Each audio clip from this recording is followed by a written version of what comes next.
أهلا بيكم حبايبي في وصفة جديدة. النهاردة هنعمل مع بعض الكبدة بطريقة حلوة قوي.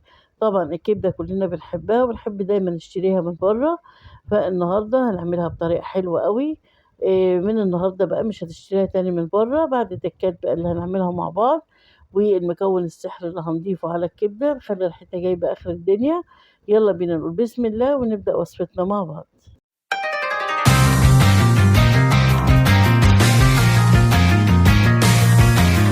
أول حاجة هحط طاسة على، وانزل كده بمعلقتين 3 من الزيت، ومجرد الزيت بقى ما يسخن خالص هنزل بقى بمعلقتين كبار من الثوم، وكمان معلقة من الكزبرة، وابتدي اقلب كده التومة لغاية ما تدبل، مش عايزاها تدي اي لون.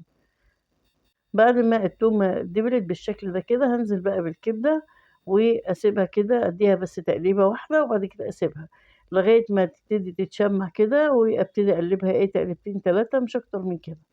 طبعًا إحنا عارفين الكبدة مش بتتحمّل التقليب زي أي حاجة تانية، لإن بتتقطّع كده بتبقى منظرها مش حلو، فأنا هاسيبها كده شوية لغاية ما تدّي اللون ده. شايفين اللون ده كده؟ هابتدي بقى محضّرة عندي فلفل مقطّعاه قطع صغيّرة، وأبتدي أنزل لو أنتِ حابة تحطّي واحد spicy مع الفلفل الباقي ما فيش مشكلة، حابّاها تبقى مش spicy يعني هاحط فلفل رومي عادي. هاقلّب كده تقليبتين برضه زي ما قُلت لكم، وهاسيبها شوية على النار، وأبتدي بقى أحط الملح، وأحط معلقة من الكزبرة ومعلقة من الكمون. طبعًا ما بنحطش فلفل أسمر على الكبدة عشان بتسوّدها، بتدّيها لون مش حلو، شكله مش ظريف يعني.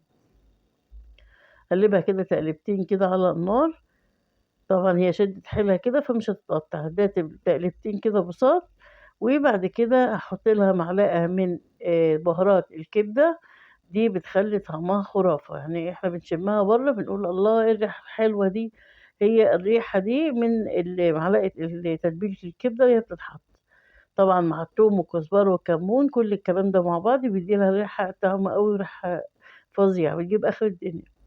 بس ما خدتش مننا 3 دقايق على بعض وكانت طلعت بالجمال ده. هتقدّميها كده بألف هنا وشفا، وكده الوصفة بتاعتنا خلصت، أتمنى تكون عجبتكم.